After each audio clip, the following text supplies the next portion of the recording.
පෙනෙයිද ආදරෙන් ලටබුල් මාරුතෙන් සඟවියවත් හැකි දෝත්‍රී නාමය සියල්ල හදපතේ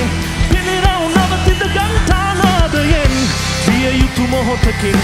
කැලවෙයි දෝදවියන්ගේ පාරයෙන් මායාව රජ වෙලා ඇත්ත නැත්ත බලු වෙලා නැති වෙලා ලස්සන ජීවිත හැඩි වෙලා බලන් ඉන්න බෑ තව මට නං ඇති වෙලා කරුණ ජීවිත කල්වරු වියද කෝ ඔය දෙවියන් වැටුපට උපවාස කර හෙදියන් ගුණ මෙහෙ කරුක එතන මැවියා කතා කරමු නැත්ත සාරියේ හිත සීසී කඩ අද වීදී වල සතුට රැඳෙන යද වීදී වල වීදී කල ඒ කීවේ කල දුන්න දෙවිය තීරණ ඊතල අද දිය වැඩියාවට වඩා රටේ කටේ හැදියාව ඇති නැති කම වෙනස් කළ රැකියාව හිතගත කතා